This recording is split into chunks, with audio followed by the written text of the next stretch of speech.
موضوع الدرس فيه فضيلة سيدنا أبي بكر الصديق رضي الله تعالى عنه في الوعظ والإرشاد.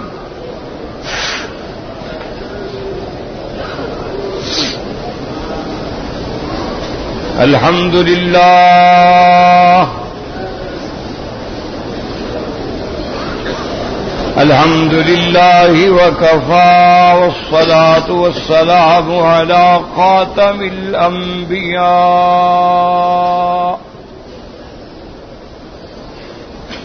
سيدنا وحبيبنا محمد المصطفى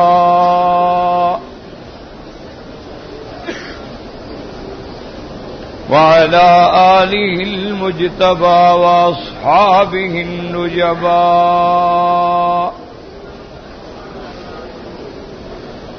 اللهم صل على سيدنا محمد النبي الأمي الهاشمي وعلى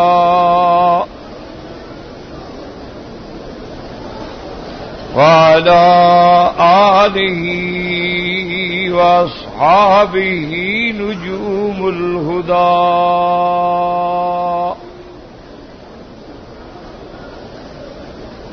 أما بعد فقد قال الله تبارك وتعالى في القرآن المجيد والفرقان الحميد: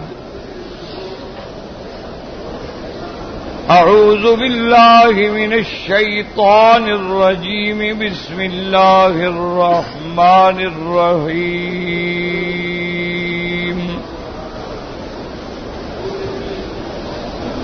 إلا تنصروه فقد نصره الله إذ أخرجه الذين كفروا ثاني اثنين إذ هما في الغار إذ يقول لصاحبه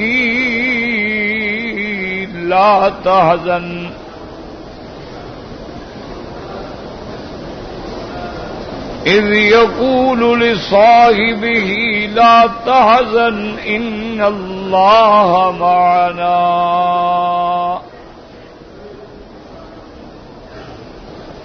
وقال في مقام آخر: بسم الله الرحمن الرحيم والذي جاء بالصدق وصدق به. قال النبي صلى الله عليه وسلم: اقتدوا بالذين من بعد أبي بكر وعمر،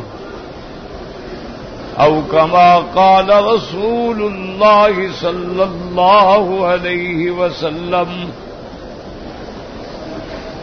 صدق الله العلي العظيم وصدق رسوله النبي الكريم.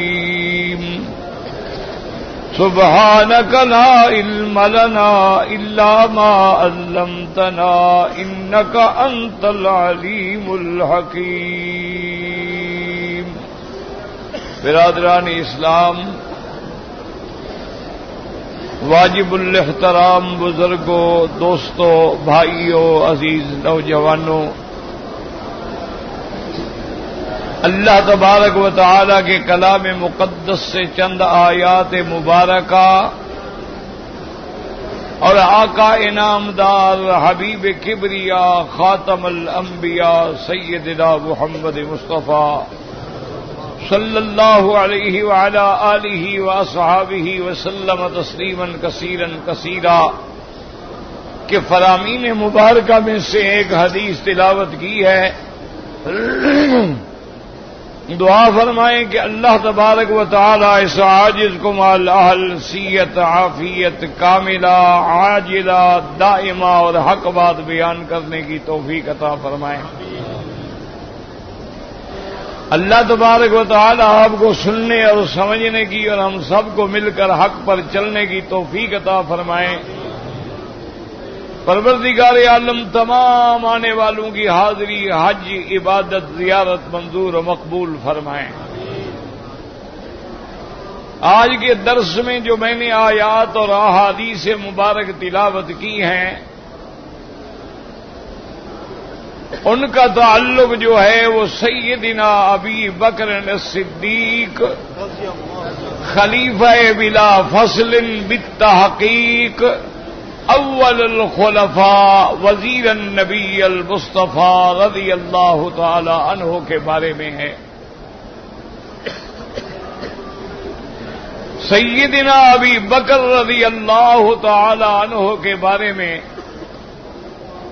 تمام امت کا اجماع ہے،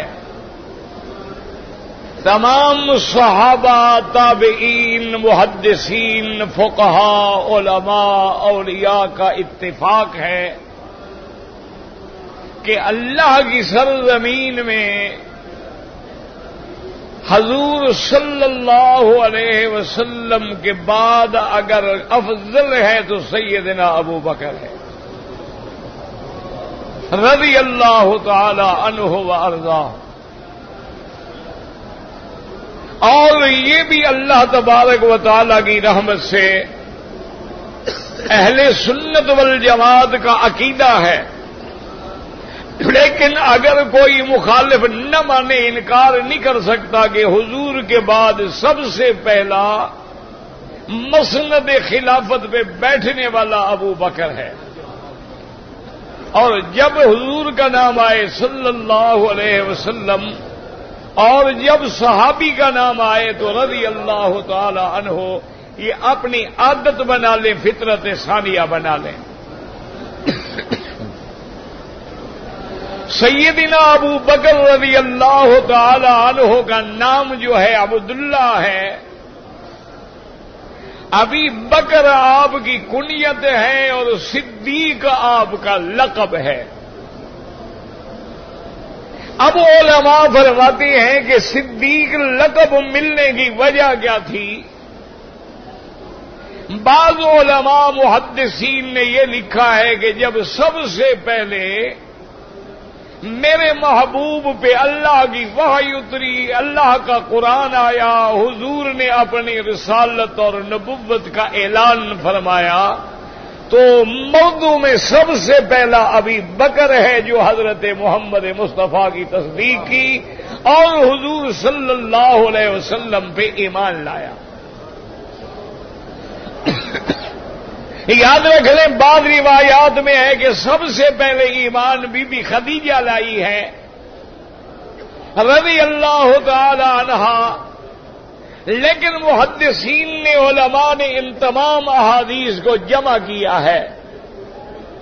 جن کے دلوں میں حدیث کے خلاف کھوٹ ہوتا ہے وہ ایسی روایات کو بہانہ بنا کے انکار کر دیتے ہیں کہ دیکھو جی، ایک حدیث کہتی ہے ابو بکر پہلے ایمان لایا، اور ایک حدیث میں آتا ہے کہ بی بی خدیجہ پہلے ایمان لے آئیں، تو لہذا یہ حدیثیں متعارض ہیں، ہم کس حدیث پہ ایمان لائیں؟ لیکن جو عاشق محمد مصطفیٰ ہیں صلی اللہ علیہ وسلم، جن کو اللہ نے قرآن و حدیث کا علم دیا ہے، انہوں نے جمع کیا ہے کہ ساری حدیثیں سچی ہیں، مردوں میں سب سے پہلے ایمان لانے والا ابو بکر ہے، اور عورتوں میں سب سے پہلے ایمان لانے والی سیدہ خدیجہ ہے، اور بچوں میں سب سے پہلے ایمان لانے والے حضرت علی ہیں، اور غلاموں میں سب سے پہلے ایمان لانے والے زید بن حارثہ ہیں رضی اللہ تعالی عنہم اجمعین۔ تو تمام حدیثیں نبی کی سچی ہیں۔ تو چونکہ آپ نے سب سے پہلے تصدیق کی تو اس لیے آپ کا لقب جو ہے وہ صدیق ٹھہرا۔ اور بعض علماء نے فرمایا کہ جب میرے آقا رحمت دو عالم کو معراج ہوا ہے، سرکار دو عالم جب معراج سے واپس آئے، آپ نے اپنے اسراء اور معراج کا قصہ بیان کیا۔ ابو جہل کو موقع مل گیا باتیں پھیلانے کا کہ دیکھو اب اللہ کا نبی کیسی باتیں کرتے ہیں، مکے سے مسجد الحرام سے مسجد الاقصی 1 مہینے کا سفر ہے، اور حضور کے فرمان کے مطابق آسمان تک 500 سال کا سفر ہے، تو اللہ کے نبی نے ایک رات میں یہ سارے سفر کیسے طے کر لیے ہیں؟ یعنی اس کو موقع مل گیا مخالفت میں باتیں بنانے کا کہ یہ بات کبھی سچی نہیں ہو سکتی، کوئی عقل نہیں مان سکتا کہ ایک اللہ کا نبی ہے، انسان ہے، اپنے روح اور جسد کے ساتھ رات میں اقصیٰ بھی جاتا ہے، پہلا، دوسرا، تیسرا، چوتھا، پانچواں، چھٹا، ساتواں، آسمانوں پہ جاتا ہے، سدرۃ المنتہا پہ جاتا ہے، جنت کی سیر کرتے ہیں، اللہ تبارک و تعالیٰ کی ہم کلام ہوتے ہیں، اللہ تبارک و تعالیٰ انہیں نماز کا فریضہ عطا فرماتے ہیں، اور رات ختم نہیں ہوتی اور آپ مکے میں آ گئے ہیں، یہ بات ہے کوئی عقل مانتا ہے؟ تو ابو جہل بڑے شان سے، بڑے شوق سے، یعنی حضور کی بات کی تردید کرنے کے لیے دوڑتا ہوا ابو بکر کے دروازے پہ آیا، حضرت ابو بکر کو بلا کے کہنے لگا حل سمیت ما قال صاحبوں کا، ابو بکر تمہیں پتا ہے تمہارے دوست نے آج ایک نئی بات کی ہے، ہم نہ کہتے تھے کہ مجنون ہے، دیوانہ ہے، ہم نہ کہتے تھے کہ شاعر ہے اور ایسے باتیں بناتا ہے۔ ابو بکر نے کہا بات کیا ہے؟ اس نے کہا وہ فرماتے ہیں ایک رات میں مسجد الحرام سے مسجد اقصیٰ، 7 آسمان، سدرۃ المنتہا، جنت کی سیریں کرنے کے بعد ابھی رات باقی تھی کہ میں مکے میں واپس آ گیا۔ یہ بات بھلا کوئی آدمی مان سکتا ہے؟ کوئی عقل مان سکتا ہے؟ کس ذریعے سے حضور تشریف لے گئے تھے؟ ابو بکر نے سننے کے بعد نے کہا دیکھو زیادہ باتیں نہ کرو، جو تم کہہ رہے ہو ہاکذا قال رسول اللہ ہے، کیا میرے اللہ کے نبی نے یہ بات اپنی زبان سے فرمائی ہے؟ اس نے کہا میں ابھی سن کے آ رہا ہوں، چل کے پوچھ لو۔ ابو بکر نے کہا ابو جہل تو پھر سن لو، صدق رسول اللہ ہے، محمد مصطفیٰ نے سچ کہا ہے۔ ابو جہل حیران ہو گیا، انہوں نے کہا تم مان رہے؟ انہوں نے کہا بالکل مان رہے ہیں۔ اس نے کہا ایک رات میں آسمان پہ، اس نے کہا بدبخت ہم تو جبریل کا آنا جانا مانتے ہیں، محمد چلا گیا تو کون سی بڑی بات ہے؟ ہم تو جبریل کے آنے جانے پر بھی ایمان ہے کہ وحی لے کے آتا ہے، آسمانوں سے اترتا ہے، زمین پہ آتا ہے، پھر آسمان پہ چلا جاتا ہے، فرشتے آتے ہیں، کرامن کاتبین آتے ہیں، ملائکہ حفظہ آتے ہیں، اللہ کے ملائکہ سیاحین آتے ہیں، اور خود اگر محمد مدنی چلے جائے تو کون سی بڑی بات ہے؟ لہذا میں تصدیق کرتا ہوں۔ تو بعض علماء فرماتے ہیں کہ اس وجہ سے آپ کا لقب ملا، صدیق آپ کا لقب بنا۔ تو نام یاد رکھیں آپ کا عبداللہ ہے، اور کنیت آپ کی ابو بکر ہے، اور لقب آپ کا صدیق ہے، اور یہ شان بھی یاد رکھو ابو بکر کو ملی ہے کہ آپ کے ابا ابی قحافہ ان کی کنیت ہے، نام ان کا عثمان ابن عامر ہے، اور آپ کی والدہ کا نام سلمہ ہے، بنت صخر ہے، اور لقب ام الخیر ہے۔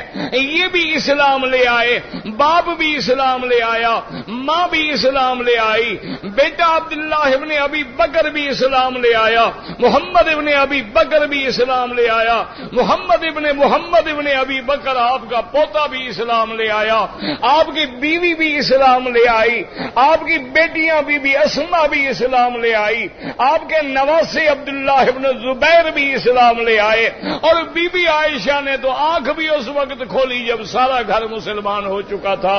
یہ شان اگر ملی ہے تو صرف ابو بکر کو ملی ہے کہ جس کی 3 نسلیں جو ہیں وہ اسلام لے آئیں، والد بھی مسلمان، والدہ بھی مسلمان، بیٹے بھی مسلمان، بیوی بھی مسلمان، بیٹیاں بھی مسلمان، نواسے بھی مسلمان۔ یہ ساری شان صرف سیدنا ابی بکر کو ملی ہے، اور کسی صحابی کو یہ مقام نہیں ملا ہے۔ کسی خود اب دیکھیں خالد ابن الولید بڑا مقام ہے، خالد سیف الرحمان ہے، لیکن باپ ولید ابن المغیرہ کافر ہے، حضرت اکرمہ بطل من ابطال الاسلام ہے، لیکن باپ ابی جہل کافر ہے، کسی کا باپ کافر ہے، کسی کی ماں کافر ہے۔ یہ واحد گھرانہ ہے ابو بکر کا کہ جس کا اللہ نے ایسی شان رکھی کہ اللہ نے اس کے سارے گھرانے کو، اللہ نے اس کی اعلیٰ ادنا سب نسلوں کو اسلام اور محمد کی غلامی نصیب کر دی۔ کہہ دو رضی اللہ عنہ۔ اور اسی طرح آپ یاد رکھیں کہ سیدنا ابی بکر، کہہ دو رضی اللہ عنہ، ان لوگوں میں ہے جنہوں نے زمانہ جاہلیت میں بھی شراب نہیں پیا۔ جنہوں نے زمانہ جاہلیت میں بھی جوا نہیں کھیلا، جنہوں نے زمانہ جاہلیت میں بھی زنا نہیں کیا، جنہوں نے زمانہ جاہلیت میں بھی کبھی کسی بت کے آگے سجدہ نہیں کیا، یہ بھی ابو بکر ہے۔ ایک دن تاریخ میں آتا ہے، یہ واقعات حدیث میں نہیں ہے، یاد رکھیں حدیث تو تب ہوگی نا جب میرے مدنی پاک کا بیان شروع ہوگا، حدیث تو قول رسول ہوتا ہے نا۔ اب حضور کی ولادت سے پہلے جو واقعات ہیں مجبور ہیں ہم کے سابقہ کتابوں کو دیکھیں۔ حضور کی ولادت کے واقعات ہیں، قبل نبوت کے واقعات ہیں، تو اس میں لازماً ہمیں تورات ہے، انجیل ہے، تالمود ہے، اسی طرح سابقہ کتابیں ہیں، تاریخیں ہیں، ان کو دیکھنا ہوتا ہے۔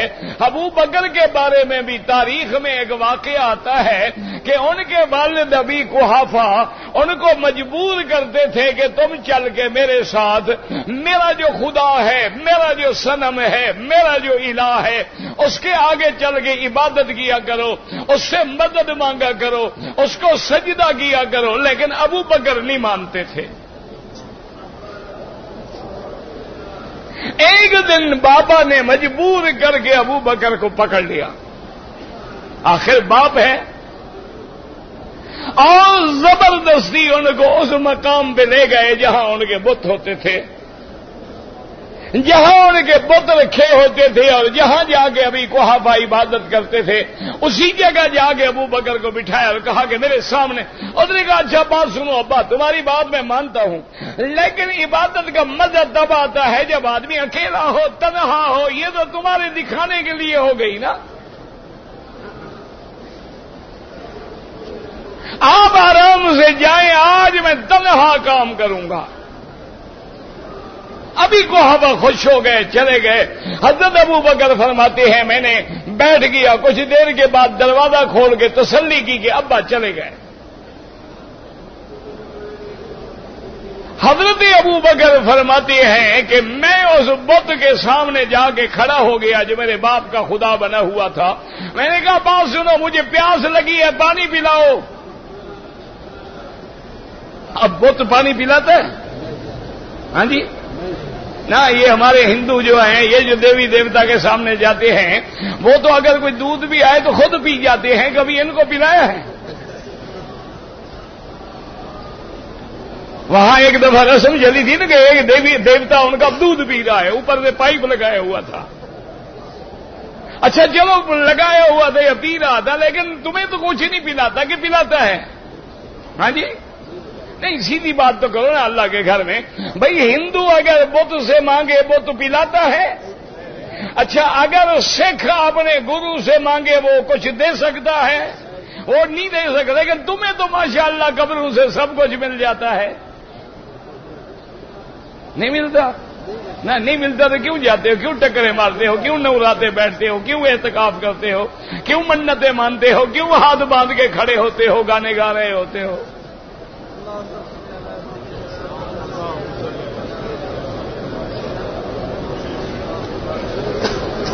حضرت ابو بکر فرماتے ہیں جب اس نے جواب نہ دیا تو میں نے کہا اچھا ٹھہرو، میں باہر سے گیا ایک بڑا پتھر تلاش کر کے لے آیا۔ میں نے کہا بات سنو، تم نہ مجھے کھانا کھلاتے ہو، نہ پانی پلاتے ہو، نہ میری مدد کرتے ہو، نہ میری بات سنتے ہو، اب میں تمہیں مارتا ہوں تم اپنی جان تو بچاؤ۔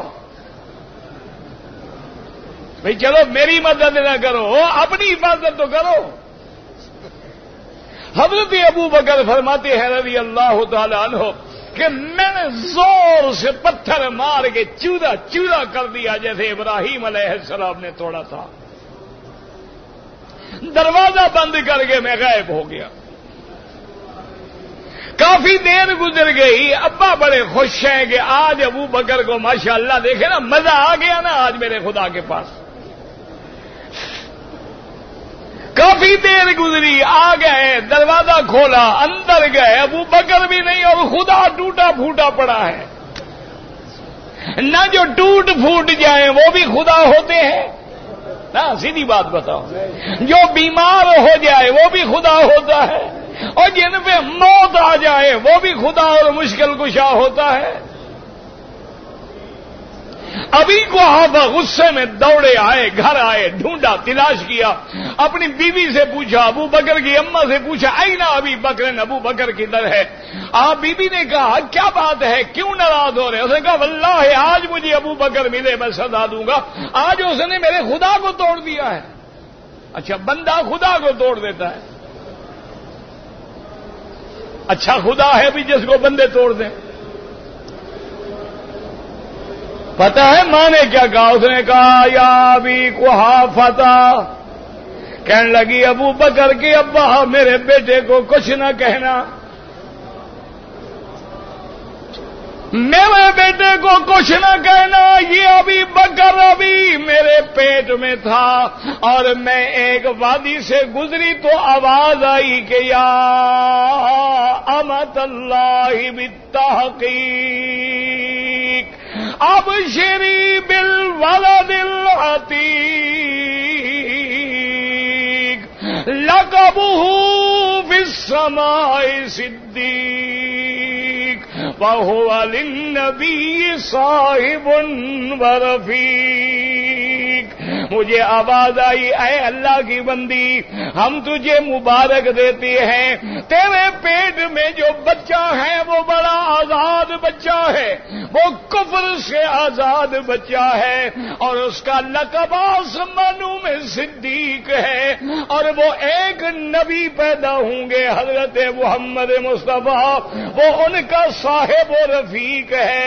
کہنے لگی یا ابا بکر، اے ابی قحافہ ابو بکر کے ابا، میرے بیٹے کی شان ہے ان لہو لشان، اس کو کچھ نہ کہنا، جس کی بھی بشارتیں مجھے پہلے مل رہی ہیں، پیدا ہونے سے بھی پہلے مل رہی ہے، اس کے بارے میں تم کوئی بات نہ کہنا۔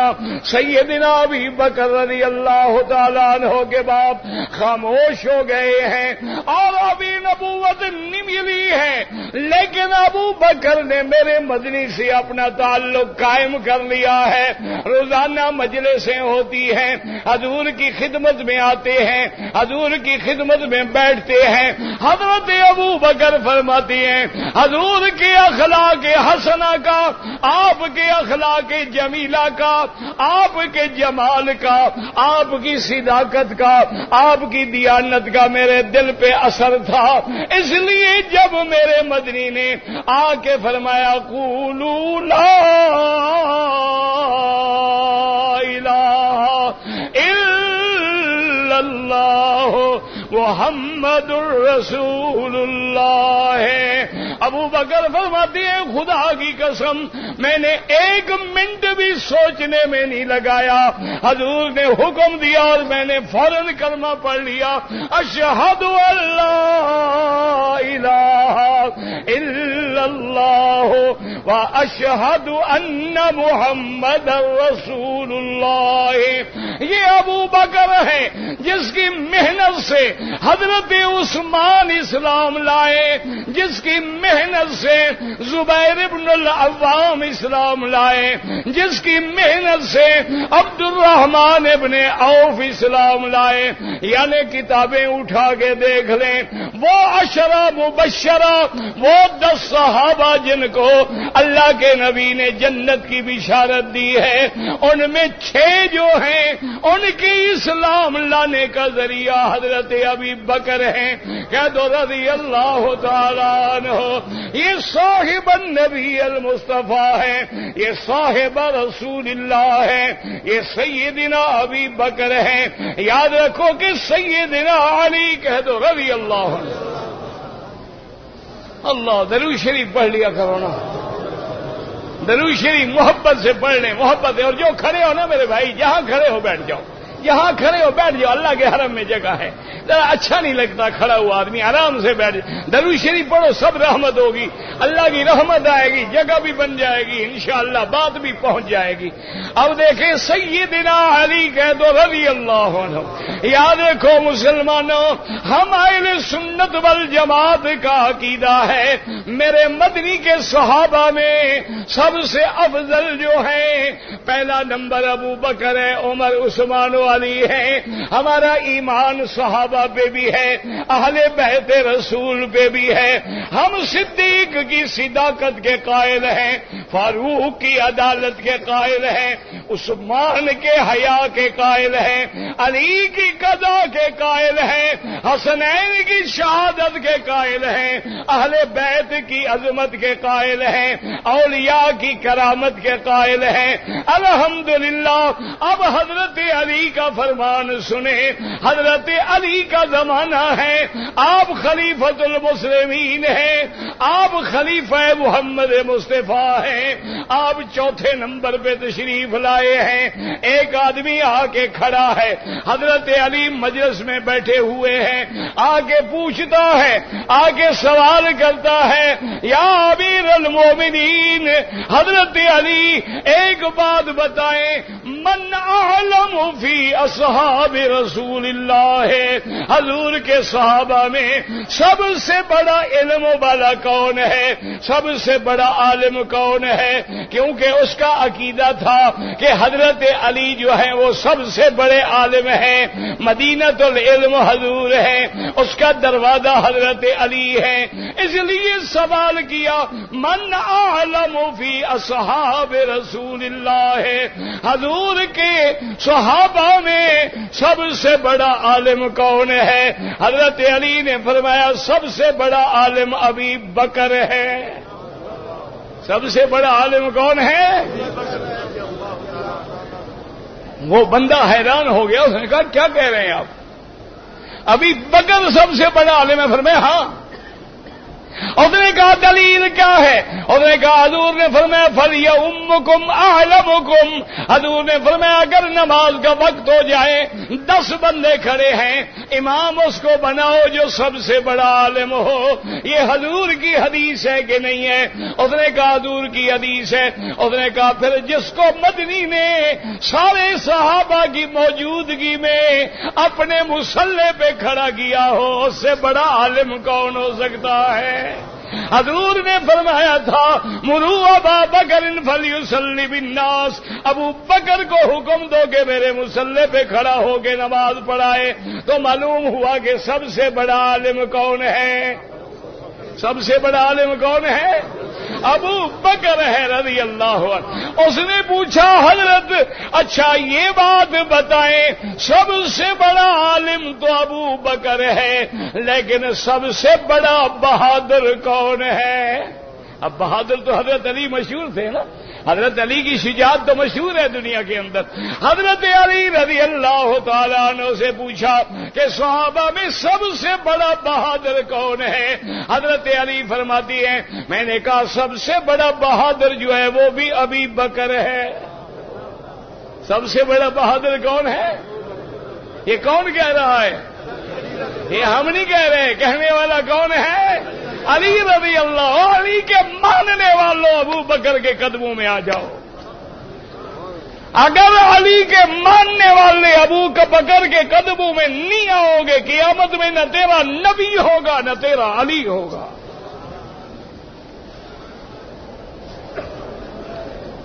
اس نے پوچھا کہ حضرت ابو بکر آپ سے بھی بڑا بہادر؟ نے کہا مجھ سے بھی بڑا بہادر ہے۔ کہا کیسے آپ سے بڑا؟ اس نے کہا ایک دن حضرت علی نے فرمایا کہ ایک دن آمنہ کے لحاظ نے کعبۃ اللہ کے اندر کچھ لگی بچی ہوئی تصویریں مٹانی تھی۔ مجھے کہا علی تم بیٹھ جاؤ، میں تیرے کندھے پہ کھڑا ہو کے یہ تصویریں مٹا ڈالوں، سیڑھی کوئی نہیں ہے۔ میں بیٹھ گیا، حضور نے ایک قدم رکھا، میں نے کہا قد قط یا رسول اللہ، مہربانی کر کے دوسرا قدم نہ رکھنا، میں برداشت نہیں کر سکتا۔ حضور نے فرمایا علی اگر ایسی بات ہے جو میں بیٹھ جاتا ہوں تم میرے کندھے پہ کھڑے ہو کے بٹھا دو۔ حضرت علی نے کہا میں حضور کے ایک قدم کا بوجھ نہ اٹھا سکا، اور یہ سب سے بڑا بہادر ہے جو محمد مدنی کو کندھے پہ بٹھا کے غار ثور میں لے گیا۔ سب سے بڑا بہادر کون ہوا؟ حضور کو کندھے پہ بٹھایا۔ آج بھی غار ثور موجود ہے، آج بھی جبل موجود ہے، آج بھی پہاڑ موجود ہے۔ جرت کر کے چڑھ کے دیکھ کے پھر صدیق کی محبت کا اندازہ لگائیں، جس نے کہا میرا مدنی میں برداشت نہیں کر سکتا کہ آپ کے پاؤں میں کانٹا لگے، میں بیٹھ جاتا ہوں، آپ میرے کندھوں پہ بیٹھ جائیں۔ اچھا شان دیکھیں، کہنے والے نے درخواست کی، ماننے والے نے بھی مان لی۔ حضور بھی کندھے پہ بیٹھ گئے۔ ابو بکر اٹھا کے پہاڑ کی چڑھائی پہ چڑھ گیا، غار کے دروازے پہ پہنچا، حضور کو اتارا، کہنے لگا یا محمد آپ اندر نہ جائیں، مدتوں کی غاریں ہیں، خالی پڑی ہیں، ویران پڑی ہیں، اندر خدا جانے موذی کوئی حشرات ہیں، سانپ ہے، کوئی بچھو ہے، مجھے صاف کرنے دیں۔ ابو بکر نے صاف کی۔ ابو بکر داخل جب ہو گئے پھر کہا کہ یا محمد آپ تشریف لے آئیں۔ علماء نے یہاں سے مسئلہ نکالا، انہوں نے کہا غار میں جب تک صدیق نہیں گیا محمد نے قدم نہیں رکھا، تیرے دل کی غار میں بھی جب تک صدیق کی محبت نہ آئے محمد کبھی قدم نہیں رکھیں گے۔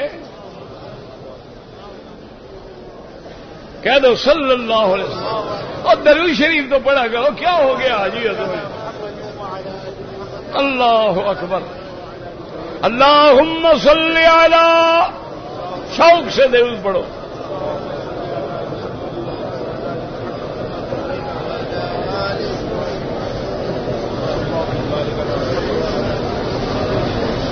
لیکن دلوں میں جب بغض آ جاتا ہے، دعا کر اللہ کرے ہمارے دل میں بغض نہ ہو، اللہ ہمیں انصاف دے، اتحاد دے، عدل دے، ملانے کی توفیق دے، جدا کرنے کی توفیق نہ دے۔ لیکن جن کے دلوں میں بغض ہے، ایک عالم تقریر کر رہے تھے، حضرت ابو بکر کی یہ شان بیان کر رہے تھے، ایک ظالم نے چٹ لکھا، اس نے کہا اگر حضور کا ابو بکر کے کندھوں پہ جانا ثابت ہے یہ کون سی بڑی بات ہے؟ حضور پاک نے تو اونٹ کی سواری بھی فرمائی ہے، حضور پاک نے تو خچر کی سواری بھی فرمائی ہے، حضور پاک نے تو گھوڑے کی سواری بھی فرمائی ہے، حضور پاک نے تو گدھا کی سواری بھی فرمائی ہے۔ اگر ابو بکر پہ سوار ہو گئے تو کون سی فضیلت ہے؟ سمجھ لیا ہے دراز دشمن کا کہ نہیں بھائی حضور تو گدھوں پہ بھی چڑھے ہیں، اگر ابو بکر بھی چڑھے تو کیا ہو گیا؟ اس نے کہا ظالم غور کر، ہمارا عقیدہ ہے جس اونٹنی پہ میرا مدنی چڑھا ہے وہ اونٹنی ساری دنیا کے اونٹنیوں سے افضل ہے، جس گھوڑے پہ محمد چڑھا ہے وہ ساری دنیا کے گھوڑوں میں افضل ہے، اور جس بندے پہ محمد نے سواری کی وہ بندہ بھی سارے بندوں سے افضل ہے۔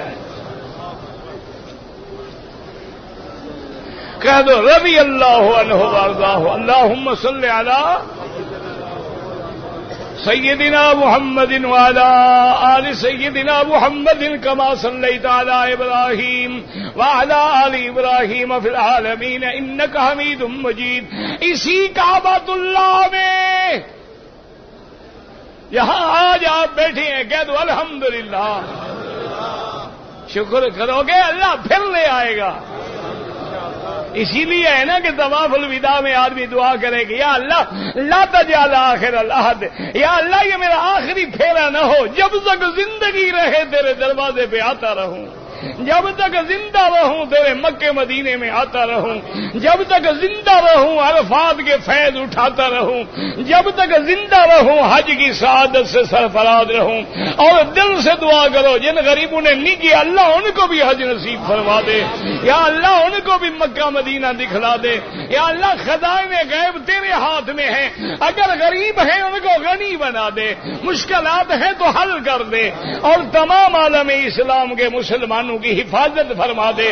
یا اللہ مسلمان جس ملک میں ہیں آج تیرے نام لیوا دنیا میں بڑے ذلت میں ہیں، آج تیرے نبی کی داڑھی رکھنے والے ذلت میں ہیں، آج مدنی کا قرآن پڑھنے والے ذلت میں ہیں، آج تہجد گزار ذلت میں ہے، آج بے دین عیش کر رہا ہے، بے حیا عیش کر رہا ہے، با حیا پریشان ہے۔ مولا ہم امتحان کے قابل نہیں، اسلام اور مسلمانوں کی عزت کا فیصلہ فرما دے۔ اسی کعبۃ اللہ میں حتیم کے اندر میرے نبی بیٹھے ہیں، کہہ دو صلی اللہ علیہ وسلم۔ اللہ اکبر، تمہیں ہمیں اسلام مفت مل گیا ہے نا، قدر نہیں ہے۔ ابا مسلمان، دادا مسلمان، چاچا مسلمان، ماں مسلمان، حضرت مدنی آپ بیٹھے ہیں، عقبۃ بن ابی معیط ایک کافر ہے، بدبخت ہے، دشمن نبی ہے، دشمن اسلام ہے، اس ظالم نے آ کے میرے مدنی کے گلے میں کپڑا ڈال کے کھینچا۔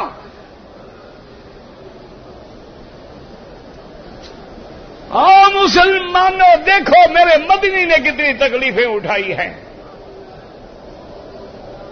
اللہ کی توحید کے لیے حضور کے راستے میں کانٹے بچھائے گئے، حضور کے صحابہ کو پھانسیوں پہ لٹکایا گیا، میرے مدنی کے گلے میں کپڑا ڈال کے کھینچا، حضور کی آنکھیں مبارک باہر آ گئی۔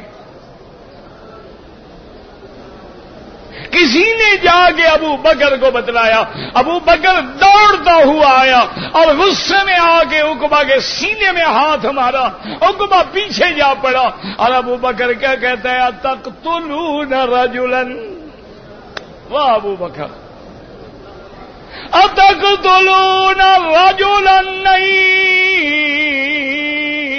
یقول ربی اللہ،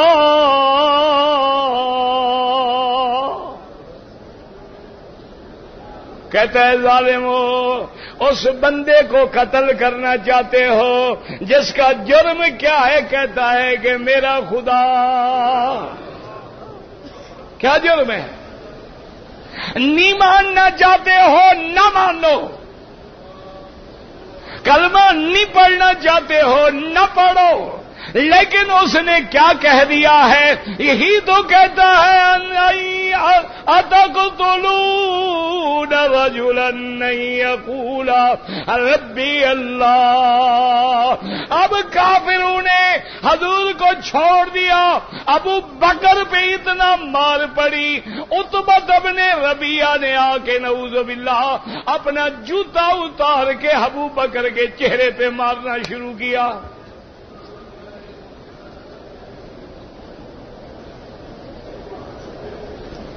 آج اگر اسلام کے راستے میں تکلیف آتی ہے تو کہو الحمدللہ۔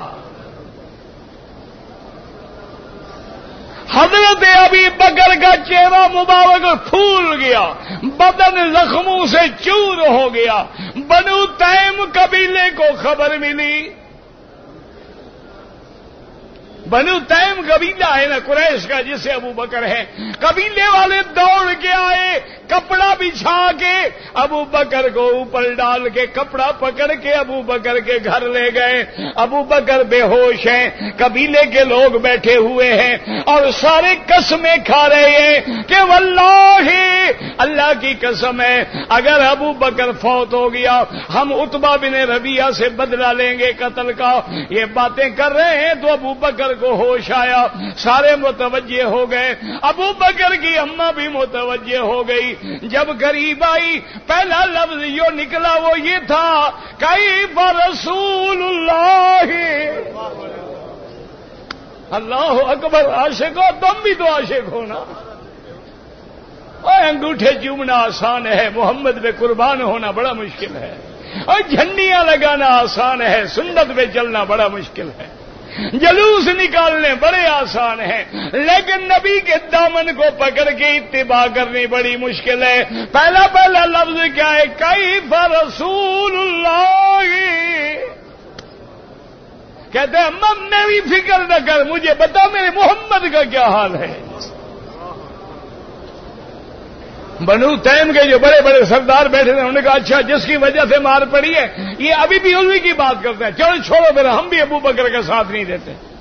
وہ کافر تھے، غصہ کر کے جب چلے گئے ابو بکر پھر بے ہوش ہو گئے، پھر ہوش آیا، اماں قریب آئی، آپ نے فرمایا کیف محمد، میرے مدنی محمد کا کیا حال ہے؟ اماں کہتی ہے لا اعلم یا ابا بکر، بیٹا مجھے کوئی پتہ نہیں ہے۔ آپ کہتے ہیں اچھا ایسے کرو تم جاؤ ام جمیل ابن خطاب، جمیلہ ابن خطاب کے پاس، خطاب کی بیٹی ہے ام جمیل اس کا نام ہے، اس کے پاس جا کے میرے مدنی کا حال پوچھ کے آؤ۔ پتہ ہے یہ کون ہے میری بیٹیاں؟ آج آپ بھی غور کریں اور سنیں، اگر تم قیامت میں محمد کی شفاعت چاہتی ہو تو بی بی فاطمہ اور بی بی عائشہ اور بی بی خدیجہ کی اقتدا کرو۔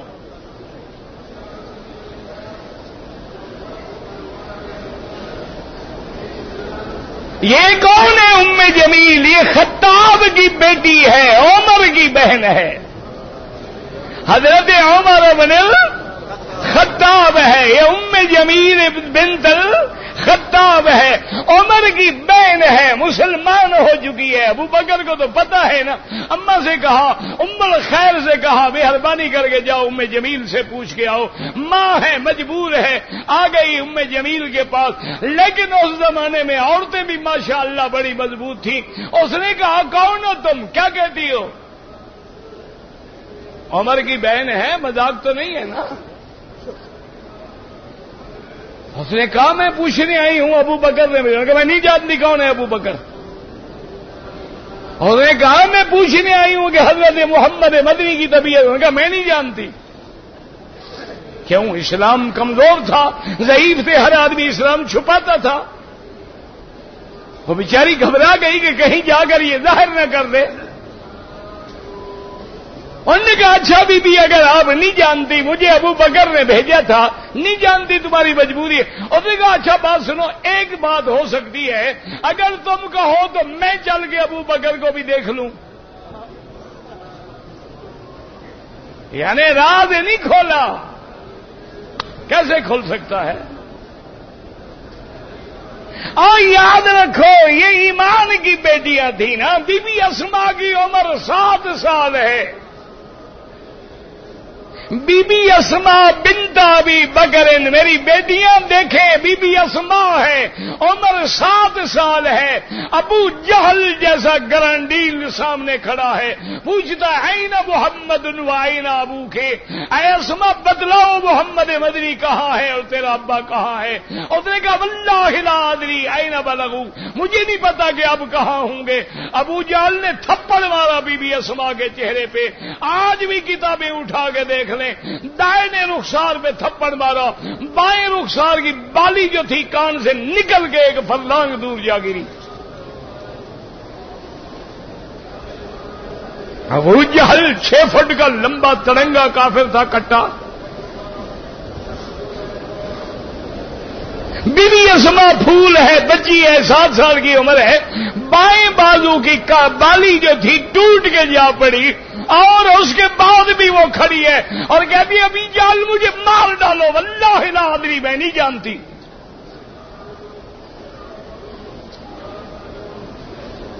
یہ ہے نا ایمان کہ جان دے سکتے ہیں لیکن محمد کا راز نہیں کھول سکتے۔ ابو بکر کا گھرانہ ہے نا۔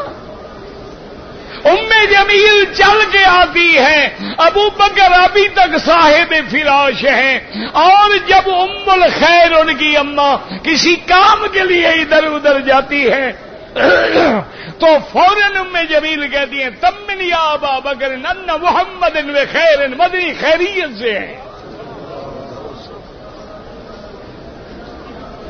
تو ابو بکر نے کہا الحمدللہ، اللہ تیرا شکر ہے، میرا مدنی خیر سے ہے تو پھر سب خیر ہی خیر ہے، مجھے اپنی زندگی کا کوئی فکر نہیں ہے، اپنے مات کا کوئی فکر نہیں ہے، مجھے اگر فکر ہے تو حیات محمد مصطفیٰ کا فکر ہے۔ اس لیے یاد رکھو حاجیو، کسی نے پوچھا کہ ابھی بکر دنیا میں تمہیں کون سی چیزیں زیادہ محبوب ہیں؟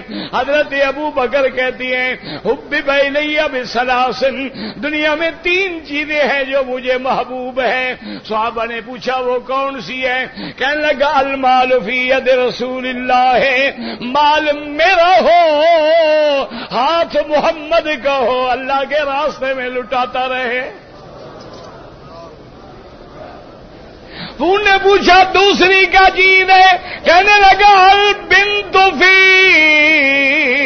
بیت رسول اللہ، اور دوسری چیز مجھے محبوب یہ ہے کہ بیٹی میری ہو، گھر محمد کا ہو، اس کی خدمت کر رہی ہو۔ انہوں نے کہا تیسری چیز کیا ہے؟ کہنے لگا نظر الی وجہ رسول اللہ، چہرہ محمد کا ہو، آنکھیں ابو بکر کی ہوں، نظر محمد کے چہرے پہ رہے، یہ 3 چیزیں مجھے محبوب ہیں۔ اس لیے صحیح روایات میں آتا ہے ایک دن حضرت عمر تورات کھول کے بیٹھے ہیں، حضرت ابو بکر بھی بیٹھے ہوئے ہیں، حضرت ابو بکر کی نظر محمد کے چہرے پہ ہے اور عمر کی نظر تورات میں ہے۔ حضرت آقا نامدار کا چہرہ غصے میں سرخ ہو رہا ہے۔ حضرت ابو بکر سمجھ گئے کہ حضور ناراض ہو گئے ہیں، فوراً کہا ساکولت کا یا عمر، اے عمر کاش تمہاری ماں نے جینا بھی نہ ہوتا، الا تری الی وجہ رسول اللہ، کیا تم تورات دیکھ رہے ہو، محمد کے چہرے کی طرف نہیں دیکھا ہے؟ فنظر الی وجہ رسول اللہ، حضرت عمر نے جب چہرے پہ نظر ڈالی، حضور غصے میں بیٹھے ہیں، آپ کا چہرہ سرخ ہو گیا ہے، لیکن عمر کو بھی منانا آتا ہے۔ حضرت عمر نے کیا کہا؟ رضینا باللہ ربا وبالاسلام دینا وبمحمد نبیا ورسولا، میرا مدنی اللہ کو رب مانا ہے، اسلام کو دین مانا ہے، آپ کی رسالت مانی ہے، پھر ناراض ہونے کی کیا وجہ ہے؟ حضور نے فرمایا عمر لو کان موسیٰ حیا لما وسعہ الا اتباعی، آج اگر موسیٰ بھی زندہ ہوتا تورات چھوڑ کے میرے قرآن پہ عمل کرتا، تم میرے قرآن کے ہوتے ہوئے تورات کیوں دیکھ رہے ہو؟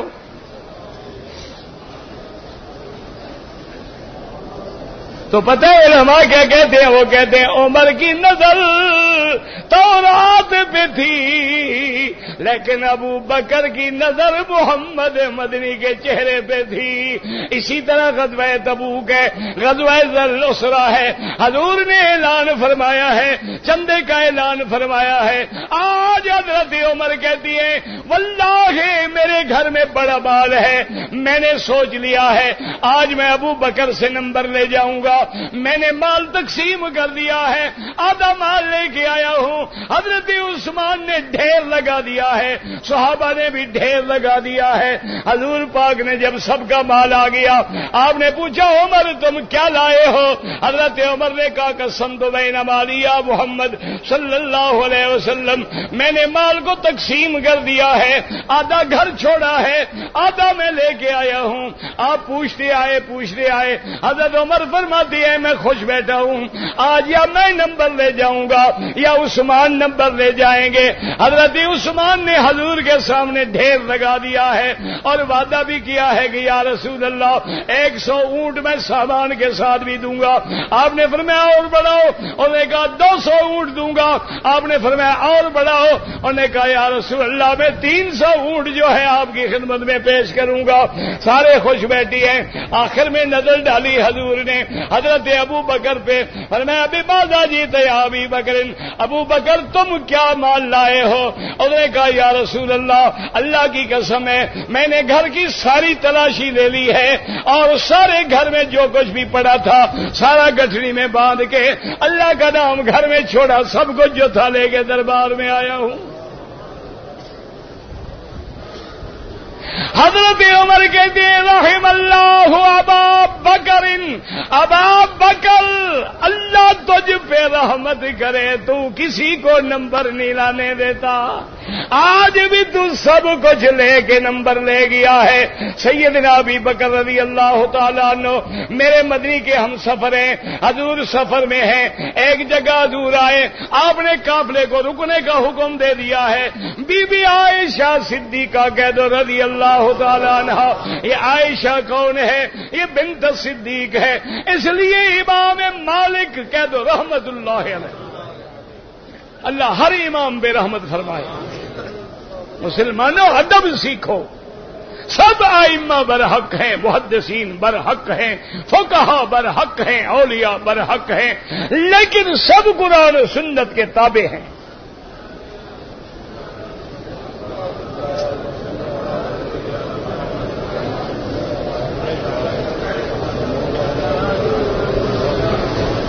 یہ تو ایسے ہے نا، اب دیکھو کوئی باب العمرہ سے آیا، کوئی باب السلام سے آیا، کوئی باب الفتح سے آیا، کوئی باب ام ہانی سے آیا، کوئی باب عبدالعزیز سے آیا، کوئی باب فہد سے آیا، کوئی باب المدینہ سے آیا، ہر طرف سے حاجی داخل ہو رہا ہے، لیکن سب کا مقصد اللہ کا کعبہ ہے۔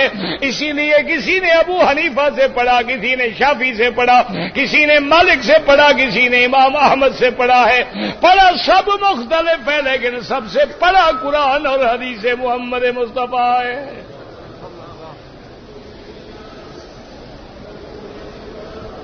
اب دیکھیں سیدہ عائشہ، امام مالک جب روایت کرتے نا جس میں بی بی عائشہ کا نام آتا تو آپ فرماتے انا عائشہ دا،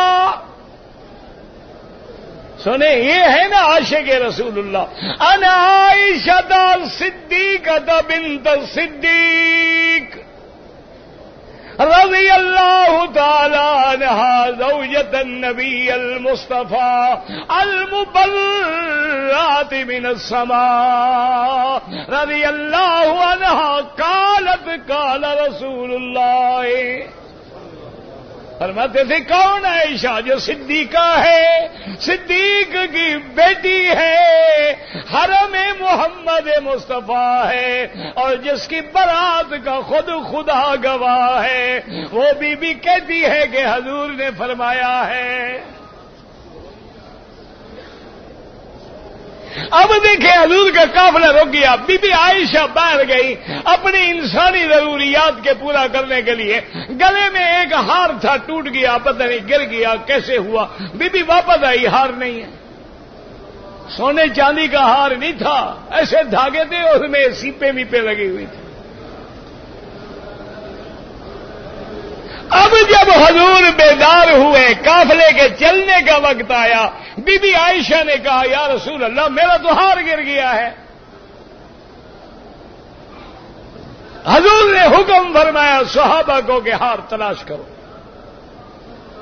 حضور پھر لیٹ گئے، تھکے سفر ہے،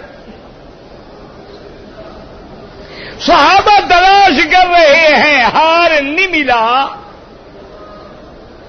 نماز کا وقت قریب آ رہا ہے، صحابہ جوش میں آ گئے، حضرت ابو بکر کے پاس آئے اور آگے کہنے لگے کہ ان عائشہ حبست رسول اللہ،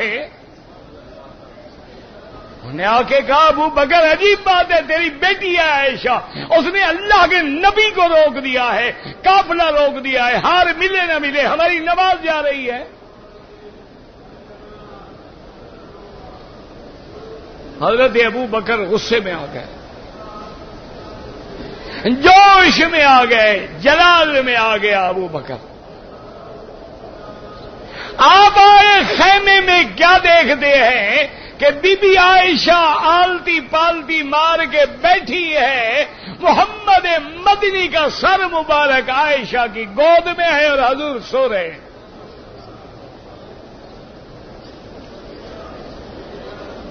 مسلمانوں یاد رکھو شان ابو بکر کا ہے، لیکن یہ قرب جو عائشہ کو ملا ہے یہ تو ابو بکر کو بھی نہیں مل سکتا۔ ابو بکر نماز کے غصے میں آتے ہیں، تھپڑ مارتے ہیں بیٹی کو کہ حبست الناس، لوگوں کو روک دیا، نماز جا رہی ہے۔ بی بی عائشہ فرماتی ہے اتنی زور سے مجھے تھپڑ لگا ہے، شدید تکلیف ہوئی ہے، لیکن میں نے بدن کو نہیں ہلنے دیا کہیں حضور کی نیند نہ کھل جائے۔ اور یہاں سے فقہا نے مسئلہ نکالا کہ اگر بیٹی کی شادی بھی ہو جائے، بیٹی خاوند کے گھر میں بھی چلی جائے، باپ کو حق پہنچتا ہے بیٹی کو مار سکتا ہے۔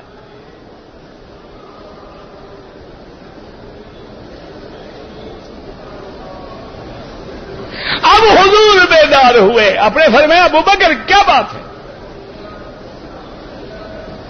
نے کہا یا رسول اللہ ہار گم ہو گیا تو گم ہو گیا، کون سا ہیرے جواہر کا ہار ہے، کوئی اور لے لیں گے، نماز کا وقت جا رہا ہے، پانی ہے نہیں۔ اب آپ درود شریف پڑھیں تو میں شان ابی بکر عرض کروں، شوق سے پڑھو، ایسے جان نہ چھڑاؤ۔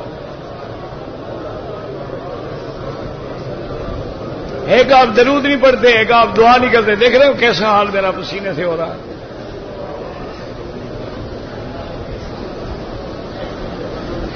اللہ تبارک و تعالیٰ کے نبی نے فرمایا کیا بات ہے؟ یا رسول اللہ قافلہ رکا ہوا، اللہ نے حکم دیا جبریل حاضر رب جلیل، فرمایا جلدی جاؤ میرے مدنی کے پاس، میں عائشہ کے چہرے پہ اس کے باپ کا تھپڑ بھی قبول نہیں کرتا۔ فَإِن لَّمْ تَجِدُوا مَاءً فَتَيَمَّمُوا صَعِيدًا طَيِّبًا، اللہ نے فرمایا میرا مدنی پانی نہ ہو، تیمم کر کے نماز پڑھ لو، میں قبول کر لوں گا۔ اب سارے صحابہ کہہ رہے ہیں ابا بکر مبارک ہو، ابا بکر مبارک ہو، تیری بیٹی نے حضور کو نہیں روکا، قیامت تک امت کو چھڑا دیا ہے۔ اگر حضور نہ رکتے تو آیت تیمم نازل نہ ہوتی اور قیامت تک ہمیں موقع نہ ملتا تیمم کرنے کا۔ اچھا خدا کی شان دیکھیں، بی بی عائشہ کہتی ہے حضور نے حکم دیا کہ چلو تیمم کرو، نمازیں پڑھو، قافلہ چلاؤ، کہتی ہیں اللہ کی شان دیکھو جب اونٹ کو اٹھایا گیا تو ہاتھ نیچے پڑا ہوا تھا۔